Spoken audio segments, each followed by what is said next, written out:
Issues ఇంకా వస్తున్నాయి. వాటి మీద ప్రత్యేకమైన దృష్టి సారిస్తున్నారు గౌరవ ముఖ్యమంత్రి గారు కూడా, రెవెన్యూ శాఖ మంత్రి గారు కూడా చేస్తున్నారు. అయితే ఈ గ్రీవెన్స్ అయితే మాత్రం ఎంతకంటే రోజు రోజుకు తగ్గుకుంటూ వస్తుంది. అది చాలా స్పష్టంగా మనం చూస్తున్నాం. ఇంతకు పూర్వం 10కి మొదలు పెడితే 2 o'clock వరకు ఉండేది. ఇప్పుడు అలా కాదు, 1 hourలో పూర్తవుతుంది. గ్రీవెన్స్ తగ్గుతుంటూ వస్తున్నాయి. అందరికీ న్యాయం జరుగుతుంది. అందరికీ సంక్షేమ పథకాలు అందుతున్నాయి. అందరికీ న్యాయం చేసే ఒక మంచి ప్రభుత్వంగా కూటమి ప్రభుత్వం చంద్రబాబు నాయుడు గారి పరిపాలన ఉంది అని చెప్పడానికి ఎటువంటి సందేహం లేదు. ఇలాంటి మంచి పరిపాలనలో ఖచ్చితంగా మనకందరికి కూడా తెలుసు, నవరత్నాల్లాగా కొన్ని రత్నాలు ఇక్కడ బయలుదేరుతున్నాయి. ఎందుకంటే గత ప్రభుత్వంలో కూడా ఈ నవరత్నాలు ఇష్టానుసారంగా మాట్లాడడం, ఇష్టానుసారంగా బిహేవ్ చేయడం చేసేవి. అందరికంటే బాగా నీతులు చెప్పేవాళ్ళు మాజీ స్పీకర్ గారు. ఎన్ని నీతులు అంటే అసలు ఆయన చెప్పే నీతులు చూస్తే ఇంత పుణ్యాత్ముడు, ఇంత ధర్మాత్ముడు లేడేమో అన్నట్టు నీతులు చెప్పిన అతను ఒక మనిషి, బ్రతుకున్న మనిషిని చచ్చిపోయినట్టుగా సృష్టించి ఆ కొడుకు పేరు మీద భూమి రాయించుకోవడం అనేది ఏ విధంగా ఉందో ఒకసారి మీరు ఆలోచించండి. ఇలాంటి నీతులు చెప్పిన వాళ్ళు అందరూ కూడా ఈరోజు ఇంకొక అక్కడే శ్రీకాకుళం జిల్లాలో ఇంకొక ఆయన ఉన్నాడు, సేదరి అప్పలరాజు. ఈయన కొడుకు యాక్సిడెంట్ చేస్తే కాపాడడానికి కోసం ఇంకొక అమాయకుడిని జైలుకి పంపించి వాళ్ళని దారి తిన్ను లేకుండా వదిలేయటం. అంటే దీనికన్నిటికంటే హైలైట్ ఇంకోటి ఏమిటి అంటే, గొడ్డలి పార్టీ అధినేత పరామర్శించడానికి వస్తున్నాడు అంటే అందరూ ఏమనుకున్నారంటే చనిపోయిన ఇంటికి పరామర్శించడానికి వస్తున్నాడు అనుకున్నారు. కానీ చంపిన వాడి ఇంటికి పరామర్శకి వెళ్ళాడు ఆయన. అంటే ఈయన తాలూకా నేర చరిత్ర, ఆయన తాలూకా మెంటాలిటీ ఇవన్నీ మనకు క్లియర్గా అర్థమవుతున్నాయి. అక్కడికి వెళ్ళి ఆయన మాట్లాడిన పద్ధతి, ఆ పదాలైతే ఆంధ్రప్రదేశ్ మొత్తం అందరికి కూడా నిజంగా మైండ్ బ్లాక్ అయ్యింది నన్ను అడిగితే. ఎందుకనంటే ఎవరో దారిని పోయినవాడు, ఇక దాదాపుగా వయసు అయిపోయినవాడు అంట, 45 సంవత్సరాలకు వయసు అయిపోయిన వాడిని ఒక చిన్న పిల్లాడు, 18 ఏళ్ళ పిల్లాడు గుద్దేస్తే అది పెద్ద ఇష్యూనా అని అడుగుతున్నాడు ఆయన. అంటే 45 సంవత్సరాలకు మనిషికి ఆయుష్ అయిపోయినట్లు లెక్క. అంటే మరి జగన్మోహన్ రెడ్డి చచ్చిపోయి ఎన్ని రోజులు అవ్వాలి ఇప్పటికీ? మరి జగన్మోహన్ రెడ్డి 45 సంవత్సరాల లోపు ఉందా? అంటే అతను కూడా చనిపోయవలసిన వయసా? అలాగైతే నాకు తెలిసి 50% ఉండక్కర్లేదు. నేను కానీ మీరు కానీ చాలామంది ఉన్నారు. 50% మనుషులకి ఇంకా అయిపోయినట్టే, టైం అయిపోయింది, కాలం అయిపోయింది. అంటే వాళ్ళ తాలూకు ఆయుష్ అయిపోయిందని ఈయన డిక్లేర్ చేశాడు. అంటే నెక్స్ట్ ఎలక్షన్స్లో 45 సంవత్సరాల వయసు తర్వాత వాళ్ళు ఇంకెవరు ఉండకూడదని ఈయన ఉద్దేశం అనుకుంటా, మేబీ. అంటే ఒక అబ్బాయి తెలియకుండా యాక్సిడెంట్ చేయడం తప్పని నేను అనట్లేదు. తెలియకుండా యాక్సిడెంట్ అంటేనే అది తెలియకుండా జరగడం అని అర్థం. ఒక అబ్బాయి జరిగింది, కానీ ఆ తర్వాత మీరు చేస్తున్న పనులేంటి? వాళ్ళ నాన్న కానీ వాళ్ళ అధినేత కానీ చేస్తున్న పనులేంటి? అక్కడ ఒక తల్లి తన కొడుకును కోల్పోయి ఏడుస్తుంది, ఒక భార్య భర్తను కోల్పోయి ఏడుస్తుంది, 2 పసిపిల్లలు తండ్రిని కోల్పోయి ఏడుస్తుంటే ఇక్కడ నీకు వీళ్ళు కావాల్సి వచ్చారు, వాళ్ళు అవసరం లేదు, కనీసం వాళ్ళని పరామర్శించవు, వాళ్ళ దగ్గరికి వెళ్ళవు, వాళ్ళు ఏంటని అడగవు, అతను చచ్చిపోవలసిన వాడని నువ్వే డిసైడ్ చేసేస్తావు. అంటే ఇది ఆంధ్రప్రదేశ్ రాష్ట్రంలో అందరూ చూసిన తర్వాత ఏమనుకుంటారు? నీకు మతి స్థిమితం ఉందనుకుంటారా లేదనుకుంటారా? ఒకసారి ఆలోచించండి. అలాగే ఆ జిల్లాలో ఈ మహానుభావుడు వెళ్ళేటప్పుడు ఒక మహిళా ఎస్ఐని, చింతాడ రవి అంట ఆయన, ఆవిడని ఇష్టానుసారంగా ఆవిడని తాకుతూ ఆవిడని నెట్టేస్తూ, పాపం ఆ రోజు ఆ ఎస్ఐ ఎలా ముడుచుకొని ఉందో ఒకసారి మీరు చూడండి. అంటే మన ఇంట్లో కూడా ఆడపిల్లలు ఉంటారు. అంటే ఇంగిత జ్ఞానం లేకుండా, అంటే యథా రాజా తదా ప్రజ అని మనకు క్లియర్గా అర్థం అవట్లే. అంటే శ్రీకాకుళం జిల్లాలో ఒక 3 నవరత్నాలు బయలుదేరి ఈ కార్యక్రమాలు. ఇక వైజాగ్ నిన్నట్లేదు మొన్న మనం చూసాము అమర్నాథ్, ఆయన తాలూకా పరిస్థితి, ఆయన మహిళలు కామెంట్ చేసే పద్ధతి, గుంటూరులో ముస్తఫా, తణుకులో కారుమూరి నాగేశ్వరరావు, వీళ్ళందరూ కూడా ఆయన పెట్టుకున్నటువంటి నవరత్నాలు ఇవన్నీ. ఇంకా ఉన్నాయి, చాలా రత్నాలు ఉన్నాయి ఇవన్నీను. అంటే మనుషులు గౌరవించడం కానీ, రాజ్యాంగాన్ని విలువనివ్వడం కానీ, రాజ్యాంగం గుర్తించడం కానీ, కనీసం రాజ్యాంగం ఒకటి ఉంది దానికి లోబడి మనం పనిచేయాలని కానీ వీళ్ళెవ్వరూ అనుకోవట్లే. ఎందుకనంటే ఇక్కడ చూసుకుంటే గొడ్డలి పార్టీ అధినేతకి ఎలాగైతే పరామర్శలు పలకరింపులకు వచ్చినప్పుడు మనుషుల తల మీద నుంచి కార్లు తీసుకెళ్ళిపోవడం అలవాటో, వీళ్ళకి ఇక్కడ ఇవన్నీ అలవాటు.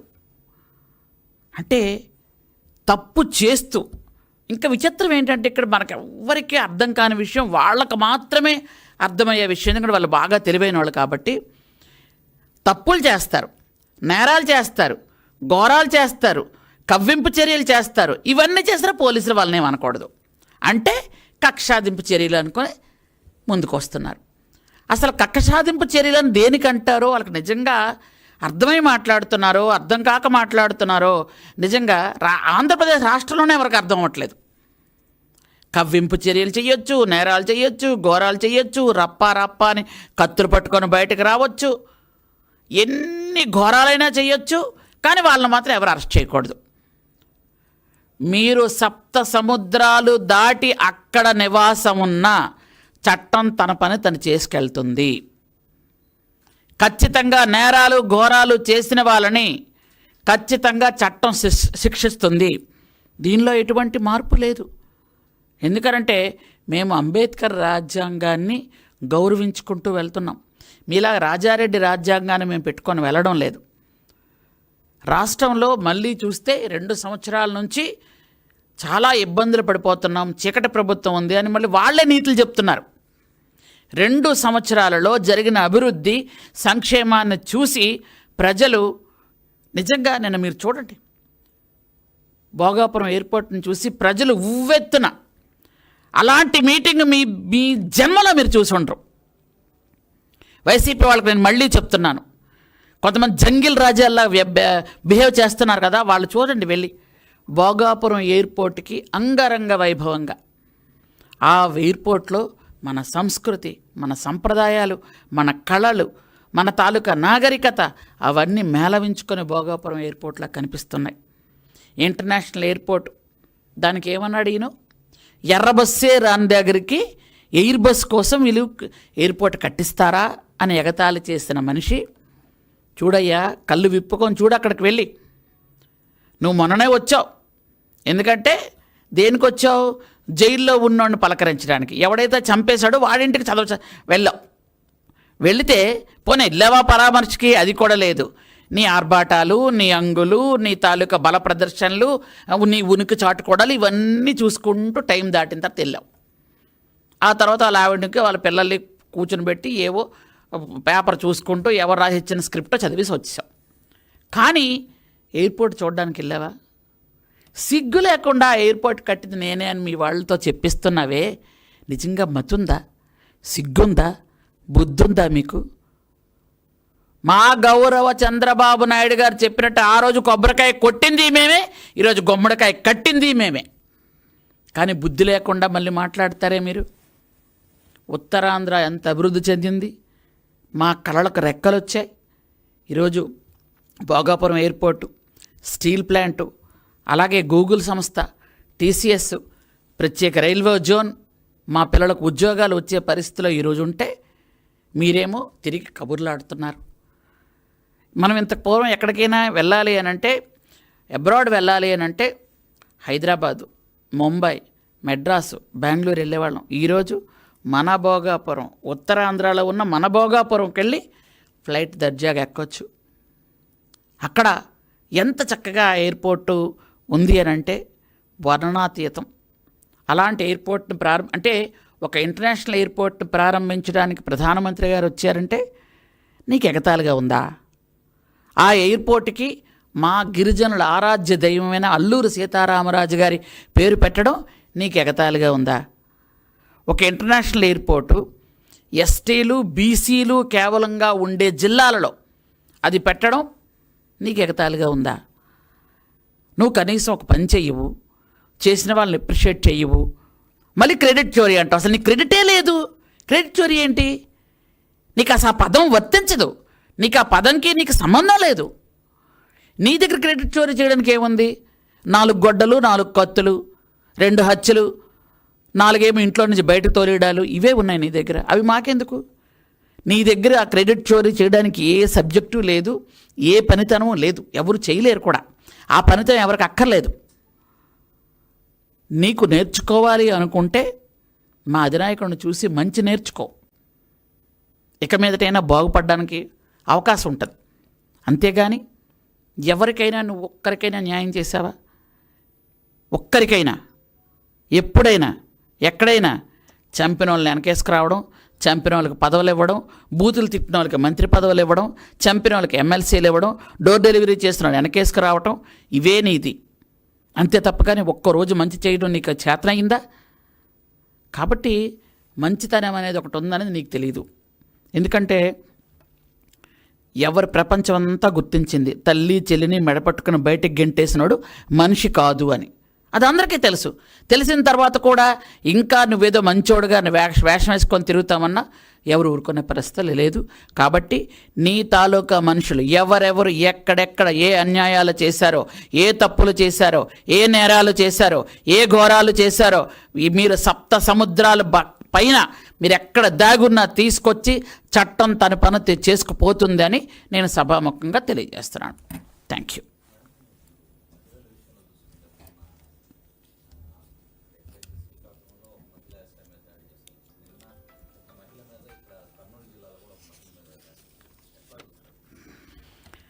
సార్, ఇప్పుడు మీకు ఇంతకు పూర్వమే చెప్పాను సార్, తల్లిని చెల్లినే గౌరవించినోడు పైన మహిళలకు ఎందుకండి గౌరవిస్తారు? వాళ్ళకి మహిళలంటే ఎప్పుడు కూడా గౌరవం లేదు, అభిమానం లేదు. ఇంట్లో ఉన్న మహిళల మీదే దాష్టికం చెలాయించిన వాడికి, ఇంట్లో ఉన్న మహిళల్నే మెడపట్టుకుని బయటకు గెంటేసిన వాడికి, ఇంట్లో ఉన్న మహిళ వాళ్ళ అమ్మ పదవి కోసం వాళ్ళ అమ్మని, ఆస్తి కోసం చెల్లిని గెంటేశాడు. నిన్న లేదు మొన్న ఆవిడేదో ఆపరేషన్ చేయించుకున్నట్టుంది.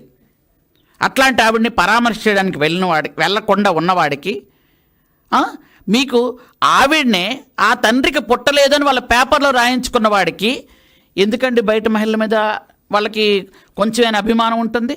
ఈరోజు ఒక ఎస్ఐని ఎవరవని మహిళలంటే వాళ్ళకు చులకన భావం. అలాంటి వాళ్ళని ఖచ్చితంగా మా ప్రభుత్వం ఊరుకునే ప్రసక్తి అయితే లేదండి. మహిళలు కించపరిచిన వాళ్ళని, అవమానపరిచిన వాళ్ళని, అవహేళన చేసిన వాళ్ళని పొరపాటుని టచ్ చేసిన వాళ్ళకి అత్యాచారాలు ఇట్లాంటివి ఏ ఉన్నా కానీ వాళ్ళకి తగిన శిక్ష మాత్రం ఖచ్చితంగా ప్రభుత్వం తీసుకుంటుంది చర్యలు. దీనిలో ఎటువంటి తేడా కూడా లేదు. వాళ్ళు ఎక్కడ దాక్కున్నా, ఎక్కడ ఎవరు వెనక్కున్నా, వాళ్ళకి బ్యాక్గ్రౌండ్ ఎవరైనా ఖచ్చితంగా శిక్ష ఉంటుందండి. చట్టం తన పని తాను చేసుకుపోతుంది. ఇది కరెక్ట్ అండి, ఖచ్చితంగా జరుగుతుందండి.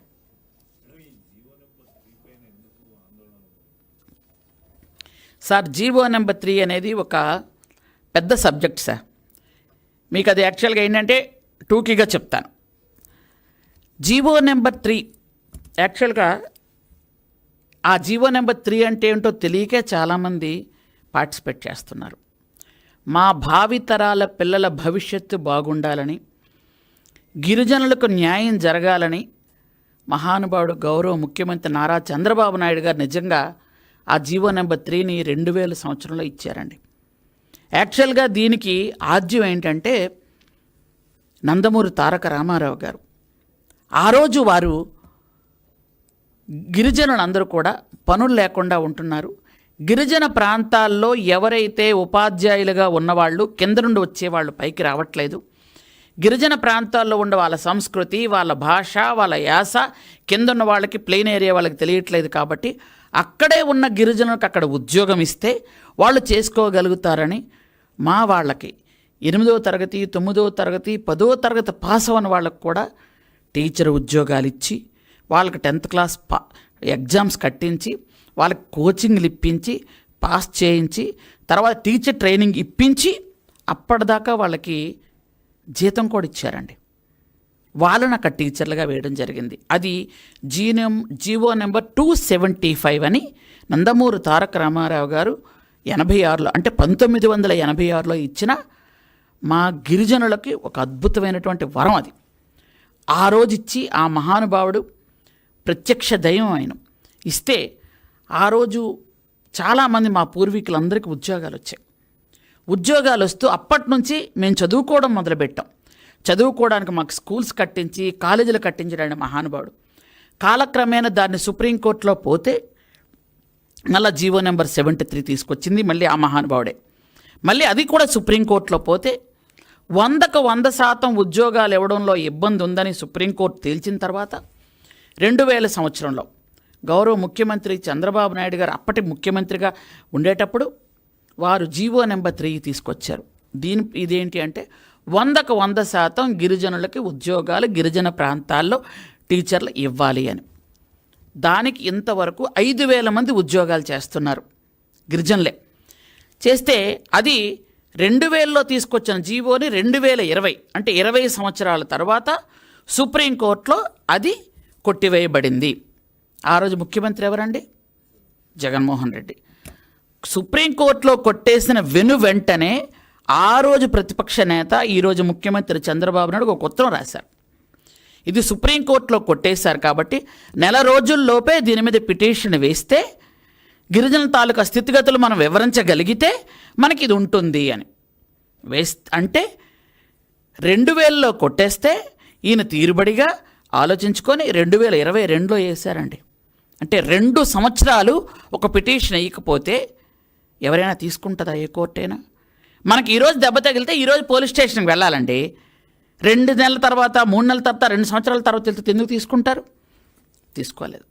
ఆ రోజు మా గిరిజనులు ఈరోజు ఎవరైతే ఈ సోకాల్డ్ లీడర్స్ కొంతమంది వెళ్ళి ధర్నాలు చేస్తున్నారే ఆ రోజు మేము ఎవరైనా మాట్లాడామా? మాట్లాడితే కాలు ఎరగొట్టు లోపల పెట్టేవాళ్ళు. ఆ రోజు కక్షాదింపు చర్యలు, ఆ రోజు బలవంతపు అరెస్టులు, హౌస్ అరెస్టులు ఇవన్నీ ఉండేవి. ఆ రోజు నా గిరిజన సోదరిమణులు ఒక్కరు అడగలేదు. ఆ రోజు మేము బయటకు వస్తే మా మీద కేసులు పెట్టేవాళ్ళు. అయితే 2020లో పోయిన జీవోకి ఇంతవరకు వీళ్ళు అతి లేదు గతి లేదు. 2022 వేస్తారు, అది వెంటనే సుప్రీంకోర్టులో పోయింది. ఆ తర్వాత సుప్రీంకోర్టు ఒక డెసిషన్ ఇచ్చిందండి 2000లో 100% ఉద్యోగాలు ఇవ్వడం కరెక్ట్ కాదు కాబట్టి ఈ జీవో వద్దు, ఇలాంటి జీవో మళ్ళీ మీరు ఇస్తే ఇంతవరకు ఎవరైతే 20 సంవత్సరాలు ఉద్యోగాలు వాళ్ళందరి మీద కూడా చర్యలు తీసుకుంటాము అని. ఈరోజు ధర్నా చేస్తున్న వాళ్ళందరికీ ఆ విషయాలు తెలుసు. పెద్దవాళ్ళకి తెలిసి చిన్నపిల్లల్ని మభ్యపెట్టి రోడ్ల మీద తీసుకొస్తున్నారు. కొంతమంది కావాలి అని ప్రలోభ పెట్టి కొన్ని పార్టీలు, ఎందుకంటే వైసీపీ వాళ్ళు ఆ రోజు ఏం చేయలేపారు, చేతకాలేదు వాళ్ళకి. ఈరోజు మేము ఏదైనా చేద్దామనుకుంటే ఖచ్చితంగా దాని మీద వాళ్ళు చేస్తున్నారు. నేను మళ్ళీ చెప్తున్నాను, కూటమి ప్రభుత్వం వచ్చిన తర్వాత జీవో నెంబర్ 3 మళ్ళీ మేము తీసుకొస్తామని గౌరవ ముఖ్యమంత్రి చంద్రబాబు నాయుడు గారు మాకు మాట ఇచ్చారు. దానిలో భాగంగానే 9 ఐటీడీఏల్లో రెస్పెక్టెడ్ ఐఏఎస్ ఆఫీసర్లను కూర్చుని పెట్టి, అలాగే ఇక్కడి నుంచి కూడా ఒక ఐఏఎస్ ఆఫీసరు వెళ్ళి మా డైరెక్టర్ గారు కూడా వెళ్ళి అక్కడ గిరిజన సంఘాలని గిరిజన ఉద్యోగస్తుల్ని కూర్చుని పెట్టి వాళ్ళ తారక అభిప్రాయాలు తీసుకొని క్రోడీకరిస్తున్నాం. ఈరోజు ఇప్పటికిప్పుడు కావాలంటే జీవో నెంబర్ 3 ఇస్తే సుప్రీంకోర్టులో వేస్తే మళ్ళీ పోతుంది. మళ్ళీ పోతే మా భావితరాల భవిష్యత్తు ఏమైపోతుంది? కాబట్టి మొన్న మళ్ళీ మేమేంటంటే వరుసగా మీటింగ్లు పెట్టుకుంటూ వస్తున్నాం. ఒక హై లెవెల్ కమిటీ కూడా వేద్దామని డిసైడ్ చేసుకున్నాం. మొన్న నేను కూడా హోమ్ మినిస్టర్ గారు ఇద్దరం వెళ్ళాం, పాడారు. వెళ్ళి హై లెవెల్ కమిటీ వేద్దామని ఇంతవరకు పేర్లు ఇవ్వలేదు వాళ్ళు. పేర్లు ఇస్తే ఒక కమిటీ వేసి అందరం కూర్చొని మనకి ఏ విధంగా ఉపయోగపడుతుంది, ఈ జీవోని తీసుకొస్తే ఈ జీవో నెంబర్ 3కి ప్రత్యామ్నాయంగా ఇంకో జీవో తీసుకురావాలి. ఆ జీవో నెంబర్ 3 మళ్ళీ పునరుద్ధరించలేం అంటే ప్రత్యామ్నాయంగా ఇంకో జీవో రావాలి అంటే ఆ జీవో సుప్రీంకోర్టులో పోకుండా ఉండాలి అనేది గౌరవ ముఖ్యమంత్రి చంద్రబాబు నాయుడు గారు మా మీద చూపిస్తున్న అభిమానం, మా మీద చూపిస్తున్న అక్కరది. ఎందుకంటే గిరిజనులు నష్టపోకూడదు, గిరిజన విద్యార్థులు నష్టపోకూడదు, వాళ్ళ ఉద్యోగాలు వాళ్ళకే రావాలి, వాళ్ళని ఖచ్చితంగా మనం ఆదుకోవాలి అని మా మీద వారు చూపిస్తుంటే మా వాళ్ళకు కొంతమందికి అర్థం కావడం లేదు. ఆ రోజు అసలు ఈ జీవో నెంబర్ ఇవాళ ఏడు చాలామంది ఇదవుతున్నారే. నేను క్లియర్గా చెప్తున్నాను, ఒక గిరిజన బిడ్డగా ఆ జీవో నెంబర్ 3 ఎవరు ఇచ్చారు మనకి? గౌరవ చంద్రబాబు నాయుడు గారు ఇచ్చారు. ఆ రోజు మన పెద్దలు ఉద్యోగాలు చేస్తారంటే ఎవరు ఇచ్చారు? అది 275 జీవో ఎన్టీ రామారావు గారు ఇచ్చారు. అంటే తెలుగుదేశం ప్రభుత్వంలోనే మనకు జరుగుతుంటే మళ్ళీ తెలుగుదేశం ప్రభుత్వం మీద మీరు తిరగబడుతున్నారే. ఇదేనా నీతి? ఇదేనా మన నిజాయితీ? గిరిజనులు అంటే ఒక మాట మీద నిలబడే వ్యక్తులం. మనకి కల్మషం లేదు, కల్లా కపటం లేదు, మనం మంచి వాళ్ళమని, మనకు న్యాయం చేయాలని గౌరవ ముఖ్యమంత్రి గారు మన కోసం అన్నీ చేస్తుంటే మీరు కావాలని ఎవరో చెప్పారని రెచ్చగొట్టారని రోడ్డు మీదకి వస్తున్నారు. ఇది న్యాయమా? ఇది ధర్మమా? ఆ రోజు చంద్రబాబు నాయుడు గారు జీవో నెంబర్ 3 ఇవ్వకపోతే మన పరిస్థితి ఏమిటి? ఈరోజు మనం ఉద్యోగాలు చేసేవాళ్ళమా? ఆ రోజు నందమూరి తారక రామారావు గారు 275 ఉద్యోగాలు ఇవ్వకపోతే ఈరోజు అసలు మనం అన్నం తినేవాళ్ళమా? ఈరోజు మన పెద్దలు ఉద్యోగాలు చేస్తేనే కదా మనందరం చదువుకున్నాం. ఆ రోజు జీవో 275 జీవో కానీ జీవో నెంబర్ 3 కానీ ఆ పెద్దలు ఇద్దరు ఇవ్వబట్టే కదా మనకి. కానీ అలాంటి పెద్దల్ని 2000 సంవత్సరంలో జీవో నెంబర్ 3 ఇస్తే ఎవరెవరు ఉద్యోగాలు చేస్తారో ఆ ఉద్యోగస్తులే మేమే 2019లో ఆయన ఓడించాం. 7కి 7 ఓడించాం, ఎంపీని ఓడించాం, 7 ఎమ్మెల్యేలను ఓడించాం. కానీ ఆయన ఏది మనసులో పెట్టుకోలేదు. మళ్ళీ మన కోసం 50 ఏళ్ళకే పెన్షన్ ఇస్తున్నారు. ఐటీడీఏలన్నీ పూర్తిగా పనిచేసేటట్టు చేస్తున్నారు. జగన్మోహన్ రెడ్డి కోటేస్తారు మా గిరిజనులు. ఏం జరిగింది? ఐటీడీఏలు మొత్తం క్లోజ్ అయిపోయాయి. మొత్తం మా 18 పథకాలు బ్యాన్ చేసి పడేశారు. ఈరోజు 18 పథకాలు వెళ్తున్నాయి. ఐటీడీఏలు ఓపెన్ అయ్యాయి. 50 సంవత్సరాలకు పెన్షన్ వస్తుంది. మళ్ళీ జీవో నెంబర్ 3కి యాజ్ యూజువల్గా ఆ జీవో నెంబర్ 3కి యాజ్ టీజ్గా దానికి అమెండ్మెంట్స్ చేసి పెడతామంటున్నారు. కానీ మీరు ఓర్చుకోలేకపోతున్నారే, కొంచెం కూడా ఆగలేకపోతున్నారే. మనకు జీవో నెంబర్ తీసుకురావడానికి ముఖ్యమంత్రి గారు పూర్తి స్థాయిలో కష్టపడుతున్నారు. మేము వచ్చి చెప్తున్నాం మీకు, అరే ఈ జీవో నెంబర్ 3 వచ్చిందే ఆయన గురించి, ఆయన తెచ్చారు. జీవో నెంబర్ 3 తీసుకొచ్చిందే ఆయన, చంద్రబాబు నాయుడు గారు. కానీ మీరు చంద్రబాబు నాయుడు గారి మీద ఒంటికాల మీద లేస్తున్నారే. అంటే పెట్టిన చెయ్యినే మీరు తిట్టుకుంటారా? పెట్టిన చేతినే మనం నరుక్కుంటామా? మనకి ఇదేనా నీతి నిజాయితీ? మనది ఇదేనా మన క్రమశిక్షణ? మనం ఇన్నాళ్ళు గిరిజనులు అంటే ఒక మాట మీద ఉంటారు, వాళ్ళు అన్ని సిద్ధాంతాలు ఉన్నాయని అందరూ అనుకుంటున్నారే. మనకు మనం చెడ్డ పేరు తెచ్చుకుంటున్నామా? మనం ఒక కమిటీ వేసుకొని మీకు ఎలా కావాలంటే అలా చేద్దామని సార్ చెప్పారు ముఖ్యమంత్రి గారు. మీకు అదే విషయం మేము చెప్పాం. చెప్పిన తర్వాత కూడా మీరు ఇప్పుడు మళ్ళీ ధర్నాలు చేసుకొని తిరుగుతున్నారే. ఇది ఎంతవరకు సమంజసం చెప్పండి? మీ ఆడబిడ్డగా అడుగుతున్నాను. మన భావితరాల భవిష్యత్తు పాడు చేయకండి, మన బిడ్డల భవిష్యత్తు పాడు చేయకండి. మన తరాలు పోతాయి. ఇప్పటికే మనం చదువుకున్న చాలామంది బయటికి వెళ్ళలేక సిగ్గుకో బిడియానికో చాలామంది బయటికి వెళ్ళలేకపోతున్నారు. గత గవర్నమెంట్లో జగన్మోహన్ రెడ్డి గంజాయిని పూర్తిగా ప్రోత్సహించి మన బిడ్డల్ని చాలామందిని జైలు పాలు చేశారు. ఈరోజు చంద్రబాబు నాయుడు గారు వచ్చాక గంజాయిని పూర్తి స్థాయిలో నిర్మూలన చేసి కాఫీని పెట్టి మనకు ఒక నోటికి 4 మెతుకులు వెళ్తున్నాయి. ఈరోజు అది పాడు చేసుకుంటారా మనం? అది అవసరమా మనకి? 2000 సంవత్సరంలో జీవో నెంబర్ 3 చంద్రబాబు నాయుడు గారు ఇవ్వకపోతే మన దిక్కేంటి? మన గతి ఏంటి? మన జీవనం ఏంటి? మన ఉద్యోగాలేంటి? మన చదువులేంటి? ఇవన్నీ ఆలోచించారా? 2020లో జగన్మోహన్ రెడ్డి ఉన్నప్పుడు పోతే మీరు ఒక్కరు మాట్లాడారా? మాట్లాడగలిగారా? ఆ రోజు కొడతారని భయం, అరెస్ట్ చేస్తారని భయం. అంటే ఈరోజు మీరు ఏం చేసినా, రోడ్డు మీదకి వచ్చినా చంద్రబాబు నాయుడు గారు ఏం చేయరనే కదా మీ ధైర్యం. ఆయన రాజ్యాంగం ప్రకారం చంద్రబాబు నాయుడు గారు వ్యవహరిస్తారు. పైగా గిరిజనులు వాళ్ళనేమనొద్దు అంటున్నారు. ఆ రోజు ఎవరైనా ఒక టీచరు రోడ్డు మీదకి వచ్చి ధర్నా చేస్తే ఆ టీచర్ని వెంటనే సస్పెండ్ చేయించేవాళ్ళు. ఈరోజు చాలామంది టీచర్లు వచ్చారు. మేమేమైనా చేశామా? కనీసం వార్నింగ్ ఇచ్చామా? చంద్రబాబు నాయుడు గారు కనీసం వద్దన్నారు, ఎవరిని ముట్టొద్దు అన్నారు. అరే ఇంత ఒక తండ్రిలాగా మన భావితరాల భవిష్యత్తు కోసం ఆలోచన చేస్తుంటే మీరు రోడ్లు ఎక్కిపోతున్నారే. ఇది కరెక్టా? దయచేసి పెద్దలందరూ ఆలోచించండి, విజ్ఞులందరూ ఆలోచించండి. మనం మూర్ఖంగా ముందుకెళ్దాం అనుకుంటే మన బిడ్డల భవిష్యత్తు, మన భావితరాల బిడ్డల భవిష్యత్తు పోద్ది. ఈరోజు జీవో నెంబర్ 3 యాజ్ ఇట్ ఈజ్గా అలాగిస్తే సుప్రీంకోర్టులో పోయిన తర్వాత ఇంకా మనం మాట్లాడలేం, ఇంకా మనకు ఉద్యోగాలు రావు, మన బిడ్డలు పాడైపోతారు. మీరు ఆలోచించుకోండి.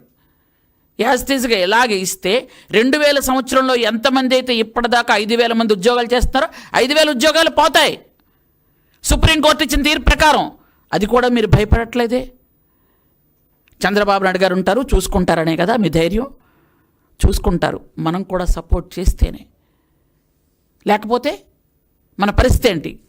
జీవో నెంబర్ 3 ఇచ్చినటువంటి మనకి అన్నం పెట్టిన దాత, మనకు దేవుడు లాంటి ఆయన్నే మనం బజార్కి ఎడ్చాలని ప్రయత్నం చేస్తున్నామే. అసలు జీవో నెంబర్ 3 అంటే ఏంటో తెలియని కుర్రోళ్ళందరినీ రోడ్డు మీద తీసుకొచ్చేస్తున్నామే. ఇన్ని ఇబ్బందులు ఉన్నాయని మీరు జీవో నెంబర్ 3 గురించి వాళ్ళకి ఎక్స్ప్లెయిన్ చేయాలి కదా, చేయకుండా చేస్తున్నారు. దయచేసి మీకు దండం పెడుతున్నాను. జీవో నెంబర్ 3 అనేది మన జీవనం, మన జీవితం, మన భావితరాల భవిష్యత్తు. దాన్ని పాడు చేయకండి. మీ అత్యుత్సాహంతో మీరు కావాలని చేస్తున్న పనుల వల్ల ఆ జీవో నెంబర్ 3ని యాజ్ ఇట్ ఈజ్గా తీసుకొద్దాం అనుకుంటున్న చంద్రబాబు నాయుడు గారికి, కానీ దాన్ని కొన్ని అమెండ్మెంట్స్తో తీసుకురావాలి. అప్పుడే మన బిడ్డల భవిష్యత్తు బాగుంటుంది. దయచేసి నేను మళ్ళీ మళ్ళీ మళ్ళీ ఇదే చెప్తున్నాను, వినండి. మీ సోదరిగా, మీ బిడ్డగా చెప్తున్నాను.